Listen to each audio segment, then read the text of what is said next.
제7회 CNR 리서치 심포지엄에 오신 걸 환영합니다.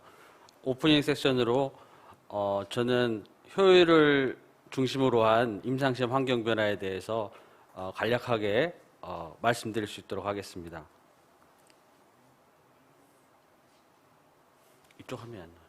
이쪽 화면. 제가 오늘 말씀드릴 내용은 코로나19로 인한 임상시험에 미치는 영향, 그로 인해서 환자 중심, 탈중심 임상시험, 그 다음에 원격 모니터링 및 다이렉트 데이터 캡처와 관련된 내용을 중심으로 말씀드리고요. 이에 관련한 규제적인 어떤 입장, 현재까지 입장에 대해서 함께 고찰해 보고자 합니다. 코로나19 상황으로 인해 임상시험의 수행에 비효율성이 여실히 드러나게 되었는데요.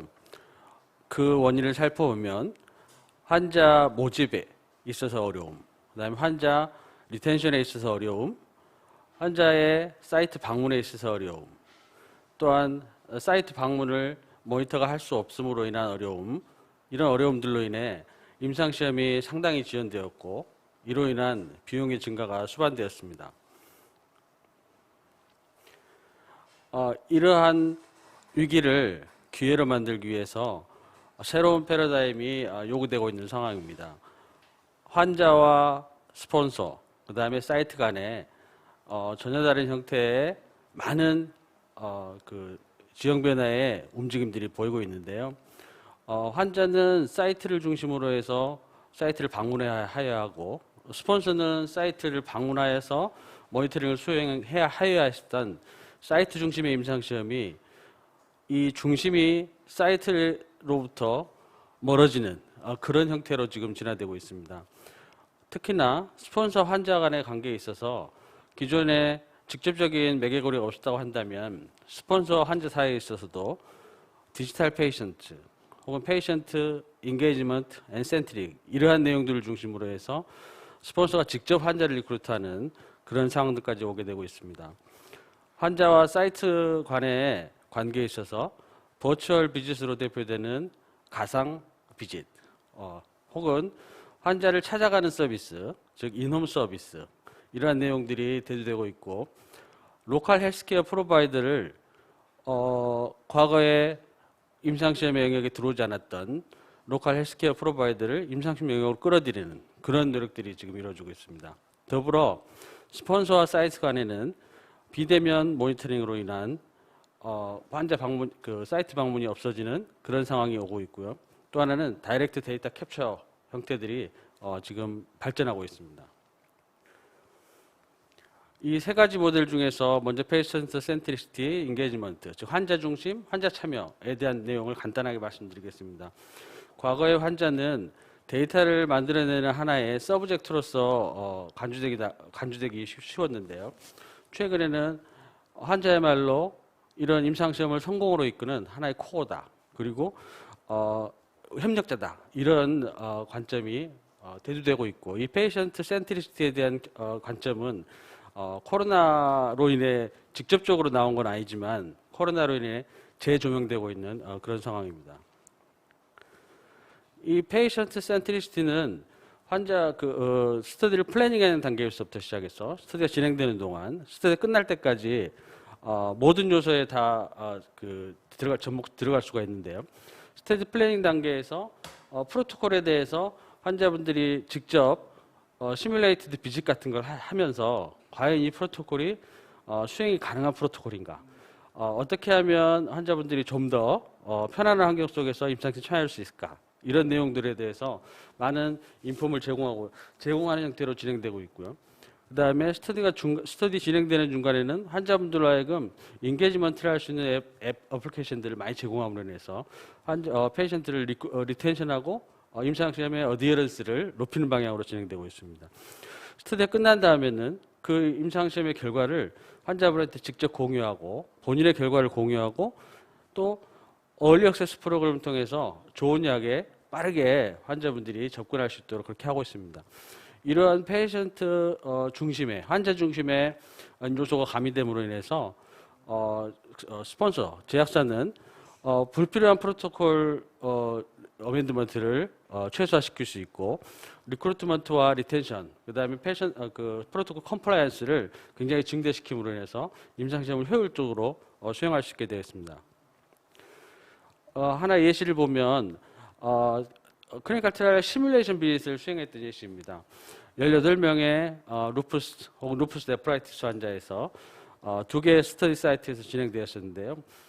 인포먼트 컨센트 혹은 스크리닝, 도징 비짓을 모크 상태에서 시뮬레이션하였고, 그 이후에 인터뷰를 통해서 그 피드백을 받던 그런 내용입니다. 보시면 환자분들은 많은 좀 컴포터블한 환경에서 임상시험에 참여하기를 피드백을 하였고, 또 하나 본인들의 시간을 좀 더 플렉서블하게 가져갈 수 없겠느냐라는 이제 그런 피드백이 있었고요.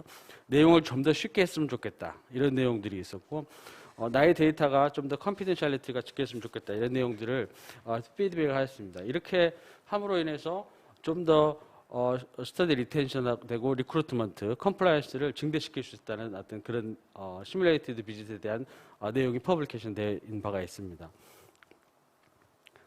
이 페이션트 인게이지먼트에 관련해서 이제는 단순히 임상시험에 참여하는 어떤 주체로 사람으로서의 페이션트가 아니라 페이션트가 직접 본인의 데이터를 제공하는, 즉 데이터 제공의 주체가 누구냐, 나의 데이터를 직접 제공할 수 있는 형태로 이루어지는 이런 그 디지털 페이션트 인게이지먼트에 대한 개념들이 나오게 되었습니다.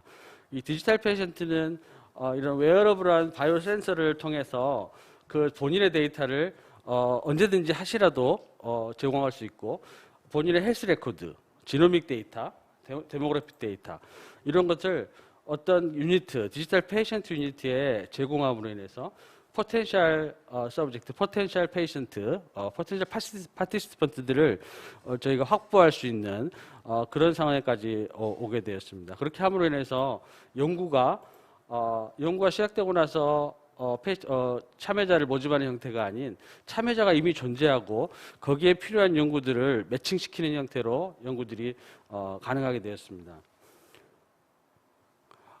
마이데이터, 마이코드 디스커브 EHR이라는 프로젝트인데요. 이 프로젝트는 직접적인 예시라고 보기는 그렇습니다만은 가이징거 헬스 시스템, 즉 가이징거 병원에서 그 가이징거 병원에 있는 본인들의 그 환자풀에 이 마이코드 프로젝트를 통해서 유전자 인포메이션을 제공할 수 있게끔, 환자들의 유전자 정보를 제공할 수 있게끔 그렇게 레커멘드하고, 환자가 동의하게 되면 그 환자가 피를 뽑아서 유전 정보를 제공하고, 본인의 일렉트로닉 헬스 레코드, 즉 피노타입의 정보를 매칭시켜서 이게 어떤 유전자 타입의 변형이 있으면 어떤 질환이 잘 생기는 거라는 역학 연구를 수행했던 경우가 있습니다. 즉 무슨 말이냐면, 지노타입픽 데이터와 피노타입 데이터를 링킹함으로 인해서 어떤 디지즈가 생길 수 있는 가능성을 미연에 찾아내는 형태로 연구가 진행된 어떤 일종의 역학 연구인데요. 이런 역학 연구를 덧붙여서 임상시험 영역에서도 마이 데이터, 데이터, 즉 헬스 레코드의 주인이 누구냐의 문제에 있어서 페이션트가 중심이 되는 형태로 많이 그 인식의 변화가 이루어지고 있는 그런 상황입니다. 이제 환자와 사이트의 관계에서 보면, 환자와 사이트에서 과거에 리모트 혹은 버추얼이라고 표현을 했는데, 즉 원격 임상시험, 가상의 임상시험, 비대면 임상시험, 이런 형태로 해서 표현을 했는데, 최근에는 Decentralized Clinical Trial, 약자로 DCT 이렇게 표현합니다만, Decentralized는 DCT 형태의 임상시험이 많이 지금 고안되고 있고 연구되고 있고 검토되고 있는 그런 상황입니다. DCT는 다분히 개념적이고요. 즉 축이 중심이 없어졌다는 거기 때문에 리모트나 버추얼에 비해서, 리모트나 버추얼은 일종의 행위 중심이라고 한다면 디센트럴라이즈드는 중심이 어디냐라는 문제와 맞물려 있기 때문에 사이트를 중심으로 수행되었던 연구가 이제 그 중심이 사이트가 아님을 선언한 것 같은 그런 표현이라고 볼 수 있겠습니다. 이 CTTI, 여러분들이 잘 아시는 CTTI, Clinical Trial Transformation Initiative의 CTTI에서 DCT, MCT, 즉 MCT는 모바일 클리니컬 트라이얼인데요. 이거에 대한 레커멘데이션을 해놨습니다. 그래서 이 DCT의 어떤 포텐셜한 베니핏을 환자의 리크루트먼트, 리텐션이 굉장히 증대될 수 있고 보다 컴포터블한 환경에서 환자들이 임상시험을 수행할 수 있고 또 하나는 다양한 환자군들이 이 DCT 임상을 통해서 모집됨으로 인해서 이 임상을 통해서 나온 결과들을 일반화시킬 수 있는 힘이 더 커졌다. 이렇게 베니핏을 설명하고 있습니다. 특히나 레어 디지즈인 경우, 희귀질환인 경우에 그 숫자가 작고 굉장히 지역적으로 넓게 퍼져 있기 때문에 사이트를 방문하는 형태의 임상시험을 통해서는 그 결과를 좋은 결과를 찾을 수가 없었는데 이런 DCT 임상을 통해서 많은 기회가 증대됐다 이런 표현을 하고 있고요.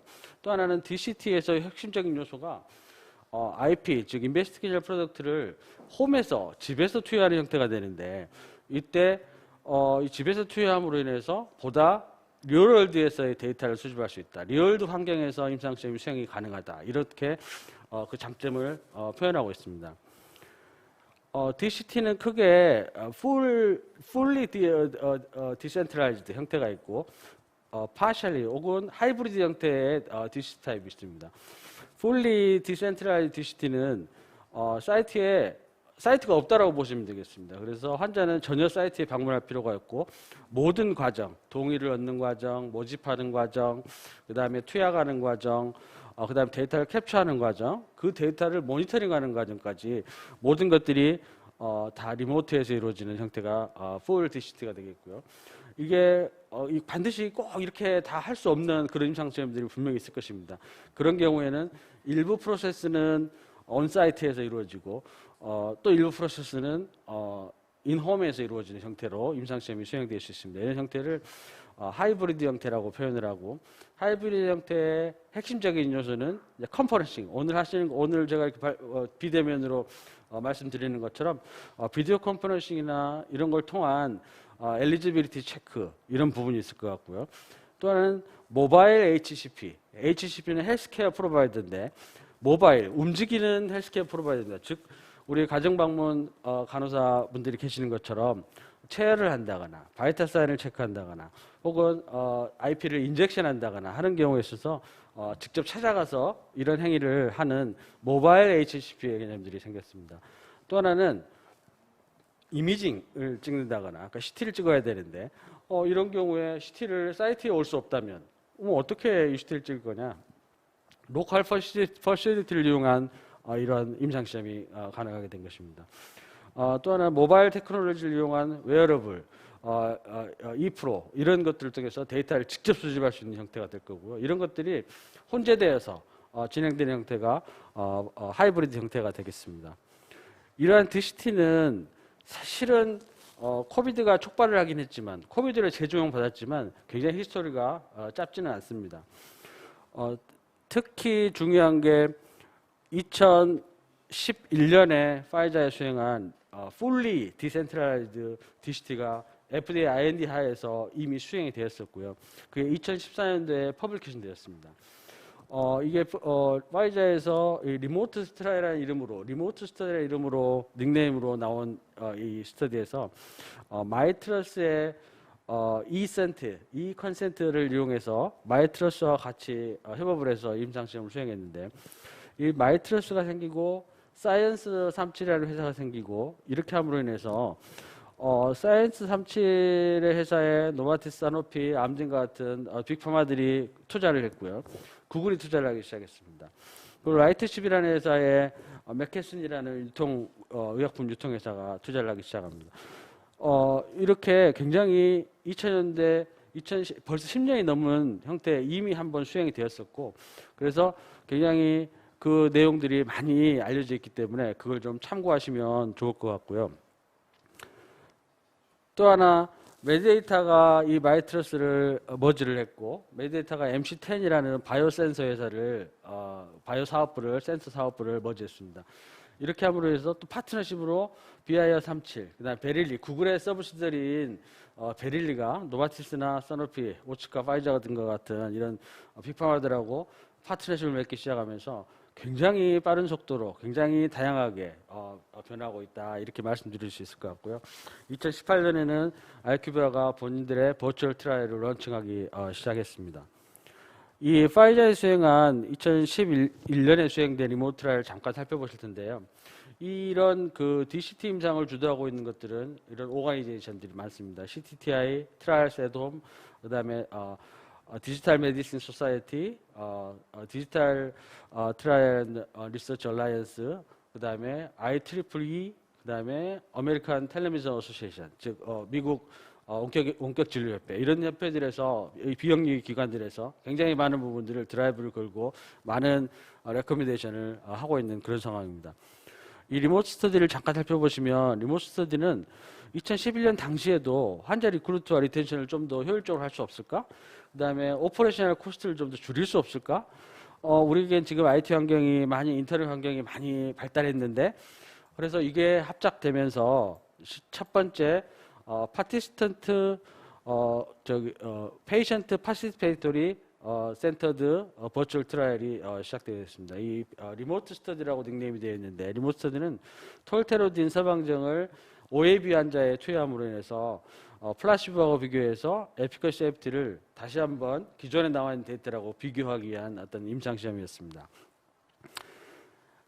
수행되는 형태는 다음과 같았습니다. 환자는 외부로 리크루팅이 됐습니다. 보통의 임상은 환자 리크루트를 사이트에서 진행하지만 여기서는 외부로 리크루팅을 했고요. 외부로 동의를 받았고 외부로 스크리닝이 이루어졌습니다. 이 모바일 커뮤니케이션을 통해서 환자하고 커뮤니케이션하기 시작했고요. 리얼타임으로 데이터들이 들어오기 시작했습니다. 이 환자는 모바일 이다이어리를 통해서 본인의 증상을 기입을 하였고 이게 데이터베이스에 직접 다이렉트하게 캡처가 되었고 약은 사이트에서 이때는 사이트가 센트럴 코디네이팅 센터라는 스터디 사이트 하나가 존재했는데 거기에서 드럭을 쉽먼트를 진행했습니다. 환자한테 직접 배송한 거죠. 그리고 환자분의 세이프티 데이터는 페이션트 페이싱 포털을 통해서 코디네이팅 센터와 직접적으로 비디오 컨퍼런싱을 통해서 그게 데이터가 수집이 됐었고요. 여기서 이 부분들까지는 이제 이해가 되는데 랩하고 피지컬 익잼, 바이탈 사인 체크 이런 거 어떻게 할 거냐라고 했을 때 랩하고 피지컬 익잼 같은 경우에는 로컬 퍼시리티를 이용하거나 인홈 너싱 서비스를 통해서 수행이 됐습니다. 그래서 지금 나오고 있는 많은 어떤 메소돌로지들이 이미 2011년도에 다 한번 트라이 됐었던 그런 내용들입니다. 근데 재밌는 것은 리모트 스터디가 그렇게 좋은 어떤 의도를 가지고 시작했지만 이 ICF를 받는 과정은 이 컨센트를 받는 과정은 굉장히 성공을 했었고요. 또 하나는 환자분들이 이 데이터를 이 웹에서 이 연구에 관심을 2만 1,000명의 뷰어들이 보기 시작했는데 결국에는 아이디 베리피케이션이 진행된 환자가 770명. 그 다음에 ICF까지 해서 실제로 엘리저블한 환자가 랩, 피지컬 익점 다 해서 엘리저블 환자가 119명이었고요. 그 다음에 플라시보 러닝 피리어드를 통해서 실제로 랜덤이라는 환자는 18명이었습니다. 스터디 플랜은 283명을 시행하려고 했지만 실제로는 18명밖에 등록이 안 된 그런 형태로 해서 조기 종료되었습니다. 조기 종료된 이유를 살펴보니 조금 아이디 베리피케이션 과정이 너무 복잡했다라는 어떤 그런 반성이 있었고요. 플라시보 러닝 피리어드에서 드롭아웃 레이트가 85%였다. 기존의 임상시험에서 30에서 35% 정도인데 여기서는 85%로 들어가지고 굉장히 컸습니다. 그 이유를 살펴보니 이 다이어리에 대한 트레이닝이 환자분들이 직접 하는 트레이닝이 이런 외부로만 하다 보니까 좀 부족했다. 이런 그 피드백이 있었고요. 따라서 좀 더 과정을 플렉서블하고 심플리파이 스텝으로 할 수 있었다면 좀 더 성공되지 않았을까 이렇게 어떤 디스커션 고찰이 되었고 따라서 너징 비짓을 단순히 체열을 하거나 바이탈 사인 매저하는 형태의 너징 비짓 말고 이 다이어리를 데이터 엔트리라는 과정 중에 그걸 좀 더 옆에서 도와줄 수 있는 형태로 진행이 됐으면 어떨까 이런 반성들이 있었습니다. 리크루트먼트 역시 외부로만 진행했었는데 이 로컬 헬스케어 프로바이더를 이용했었으면 어떻게 됐을까 이런 내용들이 이제 어떤 반성이 있었고요. 로컬 헬스케어 프로바이더라고 하는 게 이제 개인 병원의 이제 선생님이라거나 어떤 지방병원의 선생님들한테 환자가 찾아가면 이 환자의 일렉트로 헬스 레코드를 전송을 해줘야 되는데 이 전송해주는 과정이 좀 온라인으로 직접 전송이 되는 게 좀 어려워서 그런 부분들이 좀 어려웠지 않았냐 이런 것들이 고찰이 되었었고요. 또 하나는 인터넷 환경에 좀 적합하지 않은 사람들한테 이 태블릿 같은 걸 제공했으면 어떨까 이런 것들이 하나의 실패 요소로서 나왔습니다. 이러한 부분들은 지금 현재 얼마든지 현재 시점에서는 다 어댑트해서 시행 가능한 것들을 그렇게 보여주고 있습니다. 따라서 이 DCT 팀장이 간단하게 정리해 보면 코로나19 이전에는 리크루트먼트는 사이트에서, 코로나19 이후에는 온라인에서, 즉 사이트가 환자를 모집하는 게 아니라 온라인으로 스폰서가 직접 모집할 수 있는 길이 굉장히 열려 있다는 거고요. 컨센트는 역시 마찬가지로 이 컨센트. 사이트 비짓은 필요 없이 홈에서 임상시험이 이루어지는 거고, 스터디 드럭은 쿠리어를 이용하거나 비지팅 너스가 가서 이걸 투약을 진행하거나 아니면 하는 형태로 진행이 될 것 같고요. 어세스먼트에 관해서는 텔레폰이나 비디오로, 그다음에 엔드포인트는 PRO나 디바이스 캡처에 대한 형태로 진행이 될 수 있을 것 같고, 스터디 오버사이트는 리모트 모니터링, 센트럴 모니터링 이렇게 진행이 되는 형태가 가능할 것 같습니다. 따라서 이 코비드19의 임상시험에서는 이런 플렉스빌리티가 오히려 스트렝스, 강점으로 작용하지만 과거에는 이 플렉서블하다고 하는 것은 굉장히 리스크라고 생각했는데 이 코로나19 이후에는 이 플렉스빌리티가 오히려 장점이 되는 그런 환경에 놓여 있고요. 환자의 버든이 줄어들 것이고 더불어 환자의 참여가 커질 것이다. 따라서 이런 DCT 임상과 페이션트 센트리시티는 뗄래야 뗄 수 없는 맞물려가는 그런 개념으로 이해하시면 좋을 것 같습니다. 그 다음 세 번째 축으로 스폰서와 사이트와의 관계입니다. 스폰서 사이트에 방문을 못해서 비짓을 못함으로 해서 모니터링 비짓을 못해서 실제적으로 GCP 컴플라이언트한 어떤 그 데이터들을 수집하지 못하는 그런 상황들이 발생을 했고, 특히 세이프티 데이터의 관점에서 세이프티 앤 컨선이 있을 때 그걸 스폰서가 모니터링을 못하는 그런 상황들이 발생을 했습니다. 따라서 리모트 모니터링 즉 형태가 많이 대두가 되었었고요. 이 리모트 모니터링을 했을 때 저희는 이제 여러 가지를 생각할 수 있겠습니다만은 단순히 CRF 리뷰하는 형태, 이런 경우는 HDB 소위 말하는 소스 데이터 베리피케이션이 없이 CRF를 리뷰하는 형태가 있을 거고요. 그 다음에 리모트 SDB를 하는 형태가 있을 겁니다. 리모트 SDB는 리모트에서 데이터에 직접 액세스하는 건데, 리모트 데이터 액세스는 크게 세 가지. 그다음 비디오 액세스, 그 다음에 슈도 아노니마이즈드 소스 데이터를 리모트에서 접속하는 형태, 그 다음에 리모트에서 직접 EMR에 접속하는 형태가 되겠습니다만은, 이 리모트 EMR 액세스인 경우에는 많은 개인정보와 관련된 부분 때문에 어려움이 있을 거고, 따라서 이 두 가지 형태로 진행이 됐지만 이 두 가지 형태도 그다지 쉽게 진행할 수 있는 상황은 아닐 겁니다. 그 다음에 이제 새롭게는 e소스라고 불리는 소위 다이렉트 데이터 캡처, 즉 CRF에 적으면 그게 소스도 되고 그게 CRF도 되는, 그 클리니컬 DB도 되는 형태. 따라서 SDB 자체가 필요 없는 형태의 데이터 캡처 방법들이 있을 것 같습니다. 이거 역시 리모트 모니터링의 한 축이라고 보시면 될 것 같고요. 비디오 액세스는 보시는 것처럼 사진을 찍어서 비디오로 올려주면 리모트에서 자, 이거 오늘은 피지컬 이그잼 페이지를 한번 봐봐야 되겠습니다. 그러면 피지컬 이그잼 페이지를 열어서 보여주면 직접 이렇게 모니터링하는 형태가 비디오 모니터링 형태가 될 거고요. 굉장히 불편하겠죠. 지금 보시면 이 코디네이터께서 굉장히 힘들어하는 모습이 아마 보이실 겁니다. 또 하나는 이제 슈도 아노니마이드 데이터 액세스, 즉 EMR 데이터나 소스 데이터를 캡처해서 거기서 리렉션, 즉 편집을 해서 가려서 그걸 업로드해주는 형태입니다. 이걸 리모트에서 모니터하는 그런 형태가 될 것입니다. 이거 역시 굉장히 사이트의 버든이 커질 겁니다. 그 다음으로 나온 이제 개념이 e소스, 다이렉트 데이터 캡처, DDC 형태입니다. 사실 이 DDC는 이미 우리 주변에서 많이 알고 있고 많이 쓰는 형태입니다. 특히 e프로와 같은 형태로 해서 e프로 같은 게 전형적인 e소스가 되겠습니다. 하지만 그 외에 사이트에서 직접 워크시트를 통하거나 EMR을 통한 데이터, 그 데이터를 CRF로 트랜스크립션하는 이 형태를 좀 더 줄일 수 없을까 해서 나온 게 일렉트로닉 워크시트라고 하는 새로운 개념의 DDC, e소스가 되겠습니다.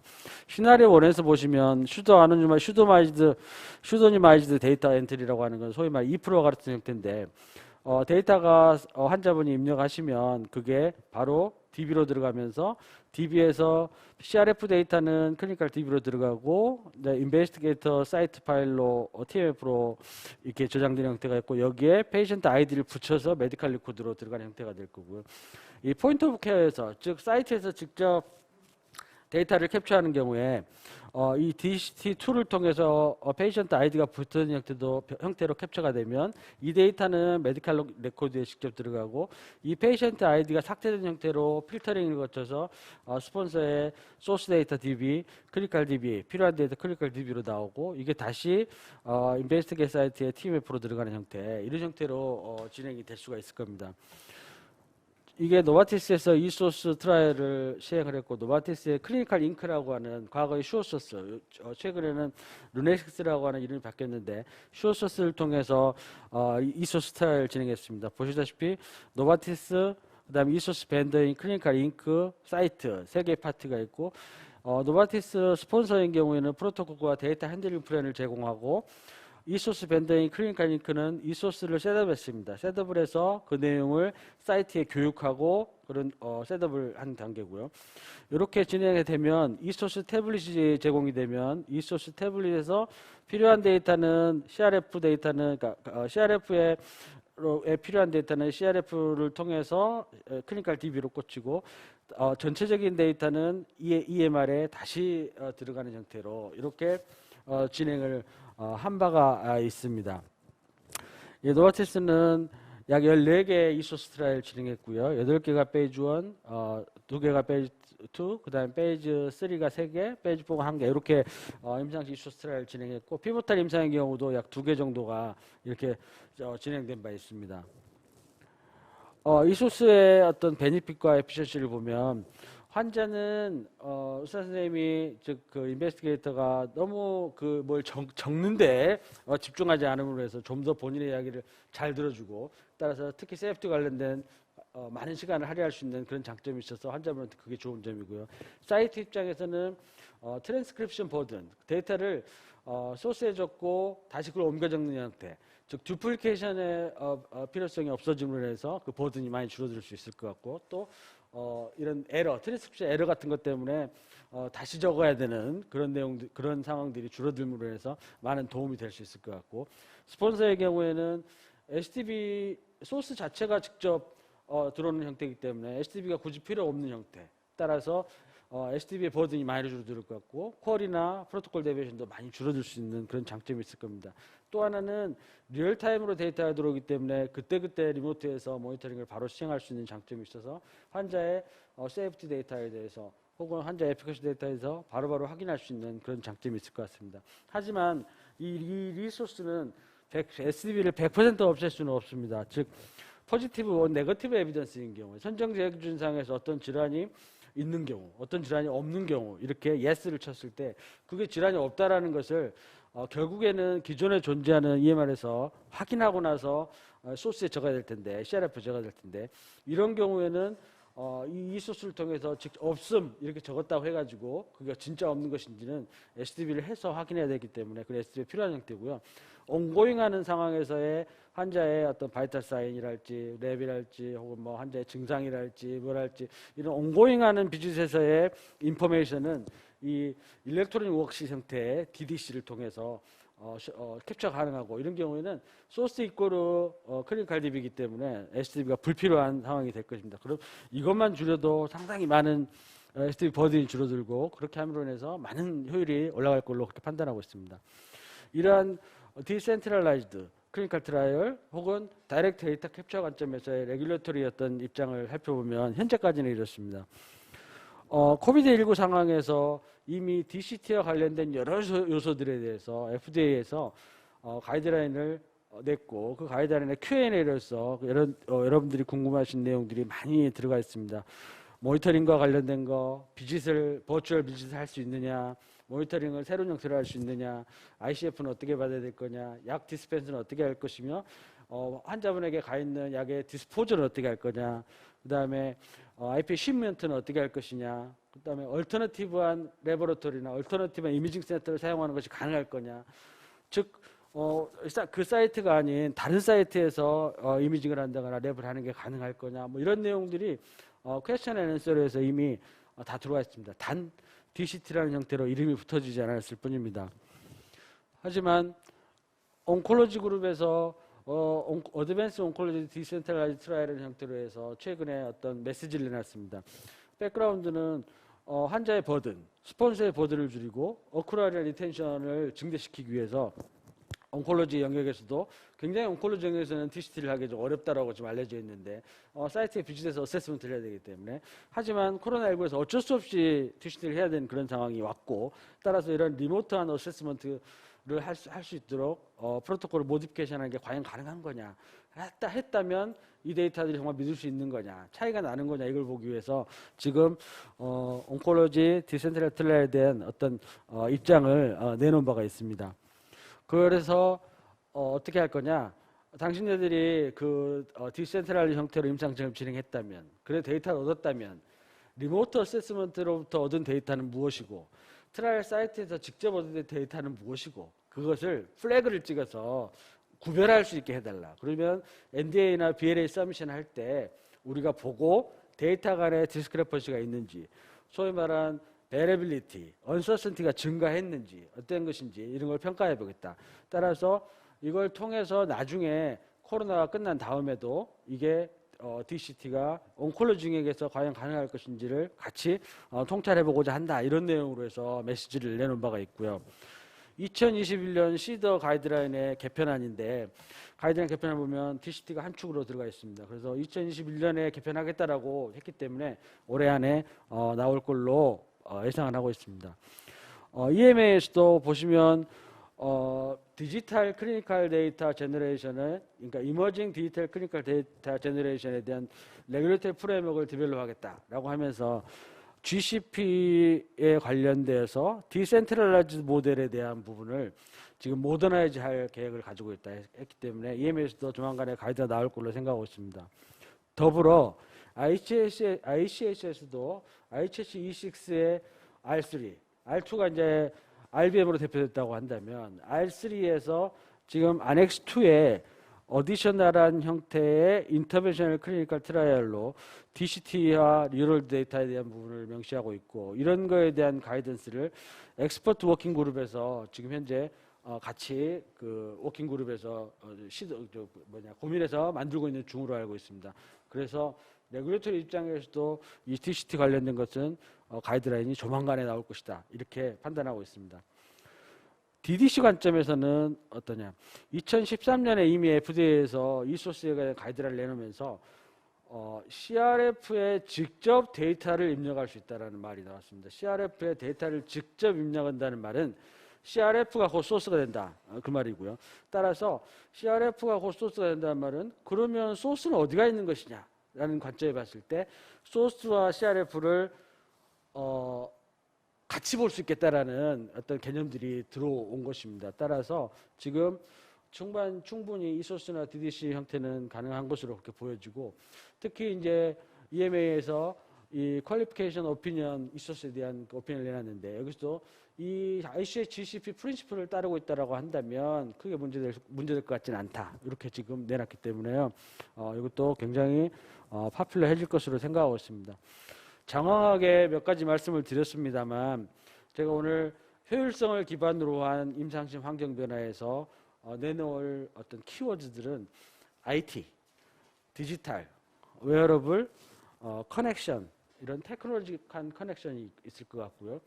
프로세스적인 측면에서는 효율을 기반으로 한 듀플리케이션을 제어하고 비짓을 제어하고 불필요한 비짓을 제어하고 데이터가 리얼타임으로 환자 중심으로 오므로 인해서 코스트를 줄이고 데이터 인테그리티를 유지하는 형태로 진행이 될 거다. 프로세스는. 이 프로세스가 가능해지기 위해서는 어느 원 파티가 모든 걸 다 해낼 수 있는 것은 없을 것이다. 따라서 각자의 장점을 가지고 콜래보레이션하는 프로세스가 작동이 돼야 한다는 어떤 말씀을 드릴 수 있을 것 같고요. 다른 말로 피플적인 측면에서는 새로운 롤, 새로운 잡, 새로운 엑스퍼티즈가 나올 것이고 그게 필요한 상황이 되었다. 따라서 임상시험의 환경이 변화가 되기 시작하면서 이런 것들에 대한 고려가 임상시험을 같이 종사하고 있는 우리들도 가져야 될 거다. 이렇게 말씀드리고 싶습니다. 마지막으로 고려해야 될 사항은 코로나 상황이 종식이 되면 과거로 회귀할 수 있을 것인가? 생각컨대 그렇지 않을 것 같다.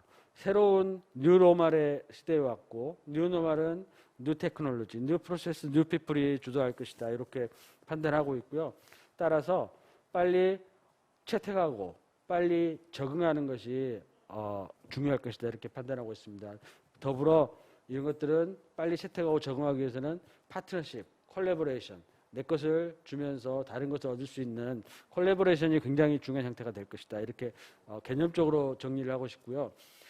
현실적으로 봤을 때 리모트 트라이얼이 국내에서 가능할 거냐고 봤을 때 텔레메디신이 굉장히 어려움에 봉착하고 있죠. 왜냐하면 여러 가지 이익적인 부분이 관련되어 있기 때문에. 따라서 원격 의료 형태로 접근을 하는 것보다는 임상시험만이라도 원격 임상시험이 가능하게끔 하는 것은 충분히 논의가 가능할 수 있을 것 같습니다. 수가 문제나 이런 부분들이 적절하게 이익 집단이 많이 맞물려 있지 않기 때문에 원격 임상시험은 먼저 이걸 뚫는 게 가능하지 않을까 싶고요. 다이렉트 데이터 캡처 형태는 사이트 협조가 굉장히 잘 돼야 되고 국가적인 프로젝트로 진행이 돼야 될 텐데 EMR을 통일시킨다거나 하려면 쉽지 않을 것 같고, 따라서 워크시트를 주로 사용하는 형태의 임상시험인 페이즈 1이나 바이오큐버스터들 중심으로 해서 먼저 시작이 될 거다. 따라서 그리고 현재 국내에서 시작되고 있는 걸로 알고 있습니다. 또 하나는 콜래보레이션 관점에서 사이트가 없어지는 사이트리스 임상시험이 진행되면 그러면 원 사이트, 그러니까 지금까지 뭐 50개 사이트를 가지고 임상시험 한다고 했으면 이제 사이트는 하나만 필요하고 나머지는 다 헬스케어 프로바이더로서 작동을 하거나 서브 인베스트가 작동할 텐데 이런 경우에 사이트들은 어떻게 할 거냐라고 했을 때 지역 임상시험 센터가 가지고 있는 인프라를 충분히 활용이 가능하지 할 수 있지 않을까 이렇게 생각을 해보고 있습니다.